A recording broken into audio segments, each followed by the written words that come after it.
brands tell you who they serve, almost nobody tells you who they don't serve. That's positioning. That's the difference between being forgettable and magnetic. I'm going to show you 3 examples of this, walk you through how to find your own, and call out the mistake that almost everyone makes when they try. And hi, if we haven't met yet, I'm Dawn. Welcome to Blossom Stitch Studio. When I was building Beyond Optimal, I kept trying to appeal to everyone. Anyone interested in wellness, anyone confused about their health, anyone who wanted to optimize. Broad net, but broad meant generic. I wasn't saying anything specific to stick. So I got specific. Beyond Optimal is not for people chasing a quick fix or a diet to follow. It's for people who've done the normal lab result thing. They still feel awful. They actually want to read their body's signals instead of just guessing. That's one constraint. Saying no to the broad market is what made it mean something. Suddenly, I wasn't competing with every other wellness brand out there. I was the brand for that specific person. Second example, totally different space. A wedding photographer. I photograph weddings. That's forgettable. 1,000 people could say that. But I only shoot weddings where the couple wants documentary style, unposed moments, and not managed shots. That's a constraint. It immediately tells you who they're there for and who they're not. If you want posed traditional wedding photos, you're going to look elsewhere. And that's good. That's not losing business, being findable by the right business. Third example, a personal trainer. I help people get fit and visible. I train people who already tried boot camps and who hate them, who want strength training without the yelling and the ego. That filters and attracts at the same time. Someone reads that and thinks, oh my God, that's me. I've always hated boot camp culture. See the pattern? In every case, the brand got specific and memorable by naming who they excluded, not just by who they included.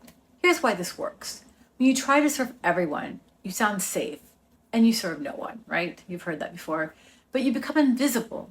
Nobody feels specifically spoken to. You're a generic option in a sea of options. When you narrow it, when you say no to a chunk of the market, the right people feel seen. They think, wait, that's exactly me. This person gets it.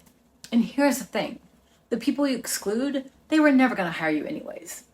You can't make everyone happy. So instead of trying, you get crystal clear about who you're actually built for. And you attract those people. Now here's a mistake almost everyone makes when they try this. They pick a constraint about a feature, not a person. Like, I only do logos, not full branding. That's a service limitation. That's about you and what you offer. That's not positioning. Positioning is about the person, their situation, their frustration, what they've already tried and rejected. It's about them, not your service menu. So how do you actually find your constraint? Step 1, think of someone you'd actually turn down. Not hypothetical, but someone real. Or a type of person you've actually said no to or wanted to. What made them not a fit? I don't mean they couldn't afford it. I mean, what was actually mismatched about what they wanted versus what you do? What was the friction? Step 2, flip that. What's true about your ideal client? That's the opposite of that person. That contrast is your constraint. And step 3, say it in a sentence. I am for people who blank, not for people who blank. Fill in both blanks. If you can't fill in the second blank, you haven't found your positioning. You've just found a description. For Beyond Optimal, mine sounded like, I am for people who've tried everything and still feel off despite normal labs and not people looking for a quick fix or someone else to fix it for them. That sentence does more work than any tagline I could come up with because it tells people and excludes people in one breath. Once you have that sentence, everything gets easier. You're consistent. Your content knows who it's talking to. Your offers know who they're built for. And your message stops trying to please everyone and starts actually landing with someone. So here's your homework. Write your own version of that sentence today. I'm for people who blink, not for people who blink. Sit with it. Say it out loud.